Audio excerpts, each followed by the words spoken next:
Umroh bareng ANB, beribadah dengan ilmu. Assalamualaikum warahmatullahi wabarakatuh. Alhamdulillah wassalatu wassalamu ala Rasulillah wa ala alihi wa sahbihi wa mawalah. Ada pertanyaan, apa keutamaan memelihara kucing dan benarkah ketika orang memelihara kucing maka dosa-dosanya akan diampuni? Pertama yang perlu kita perhatikan bahwa dalam Islam memelihara kucing hukumnya diperbolehkan selama haknya ditunaikan. Dan bagian dari hak yang paling utama adalah hak nutrisi makanan. Apabila orang sudah menunaikan haknya, maka dia sudah menggugurkan kewajibannya. Salah satu di antara dalil bahwasanya haknya wajib ditunaikan adalah sebuah hadis yang diriwayatkan oleh Bukhari Muslim dari sahabat Ibnu Umar radhiyallahu anhuma. Nabi SAW pernah menceritakan, "Udzibat imra'atun fi hirratin sajanatha hatta matat." Ada wanita yang disiksa, yang dihukum oleh Allah gara-gara kucing. Kenapa? Dia kurung kucing itu hatta matat, sampai mati.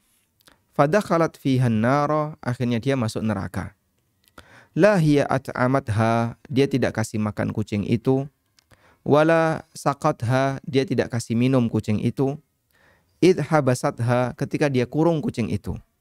Wala hiya tarakatha ta'kulu min khasyasil ardi, dan kucing itu juga tidak dilepas sehingga dia bisa makan serangga-serangga yang ada di permukaan bumi. Baik. Dari hadis ini kita bisa melihat bahwa orang yang memelihara kucing tapi tidak menunaikan haknya sampai akhirnya kucing itu mati atau sakit, maka orang itu berdosa, karena ini termasuk di antara bentuk penyiksaan terhadap binatang. Kemudian berkaitan dengan status kucing sendiri, ini adalah hewan yang suci. Dan Nabi SAW mengizinkan kaum muslimin untuk kemudian bersinggungan dengan kucing karena dia bukan hewan yang najis. Disebutkan dalam hadis yang diriwayatkan oleh Abu Dawud dan yang lainnya, anna imra'atan arsalat biharisatin ila Aisyah. Ada seorang wanita yang mengirimkan makanan bubur kepada Aisyah radhiyallahu anha. Fawajadatha tusalli. Ternyata ketika itu Aisyah sedang salat. Fa asyarat ilayya an da'iha. Kemudian beliau berisyarat, letakkan makanan bubur itu. Faja'at hirratun. Kemudian datang kucing. Fa akalat minha. Dan kucing itu pun makan sebagian dari bubur tadi. Falamma sarafat akalat min haitsu akalat al-hirrah. Begitu Aisyah selesai sholat, beliau makan bubur tadi, yang tadi baru saja dimakan oleh kucing sebagian. Faqalat, kemudian Aisyah radhiyallahu anha mengatakan, "Inna Rasulullah sallallahu alaihi wasallam qala," Rasulullah sallallahu alaihi wasallam pernah bersabda, "Innaha laysat binajasin. Innama hiya minat tawafina alaikum." Sesungguhnya kucing itu bukan binatang yang najis.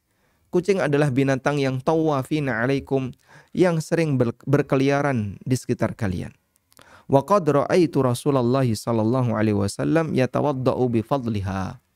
Dan aku pernah melihat Rasulullah sallallahu alaihi wasallam berwudu dengan menggunakan air sisa yang pernah diminum oleh kucing. Baik. Sehingga ini menunjukkan bahwasanya beliau juga bersinggungan dengan kucing. Rasulullah SAW bersinggungan dengan kucing. Demikian pula istri beliau Aisyah radhiyallahu anha. Selanjutnya, apa keutamaan merawat kucing? Ada hadis yang menyebutkan keutamaan berbuat baik kepada binatang secara umum. Berbuat baik kepada binatang secara umum dalam arti dia memberikan makan, memberikan minum kepada binatang itu. Disebutkan dalam hadis yang sahih, Rasulullah sallallahu alaihi wasallam pernah ditanya, "Qalu ya Rasulullah, wa inna lana fil bahaimi ajran?" Apakah kami akan mendapatkan pahala fil bahaim ketika kami berbuat baik kepada binatang? Faqala, kemudian Nabi sallallahu alaihi wasallam mengatakan, "Na'am, iya. Fi kulli dhati kabidin radbatin ajrun." dalam setiap tindakan baik yang kita berikan kepada dzatika bidin ratbah, pemilik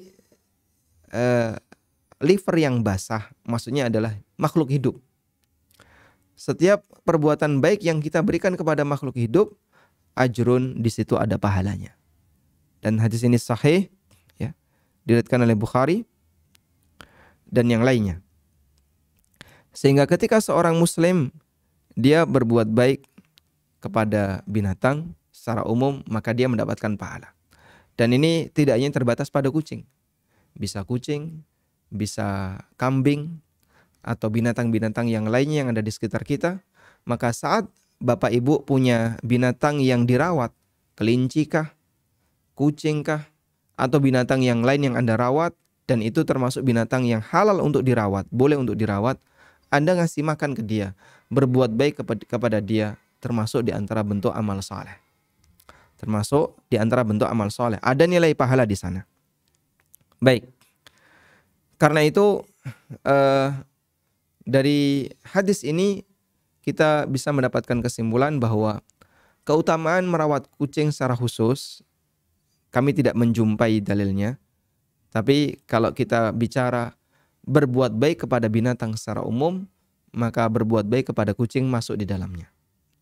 Karena ketika Anda berbuat baik kepada kucing dengan ngasih makan atau ngasih tempat dia istirahat dan seterusnya, Anda akan mendapatkan pahala.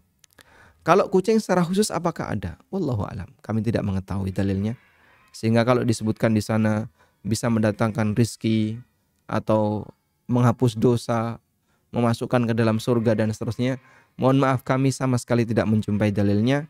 Dan bagi orang yang mengatakan seperti ini, siapa yang merawat kucing akan mendatangkan rizki, akan menghapus dosa, akan memasukkan dia ke dalam surga dan seterusnya, dia harus mendatangkan dalil. Kalau tidak, mohon maaf ya, setiap ucapan yang berkaitan dengan masalah gaib dan hari kiamat atau apa yang akan terjadi di depan, ini harus dipertanggungjawabkan dipertanggungjawabkan di hadapan Allah. Kalau dia tidak punya hujjah, maka bisa jadi masuk dalam kategori rajman bil ghaib, menebak-nebak hal yang gaib, dan itu dalam Islam dilarang. Demikian, wassallallahu ala nabiyyina Muhammadin wa ala alihi wa sahbihi wasallam, wa akhiru da'wana anil hamdulillahi rabbil alamin.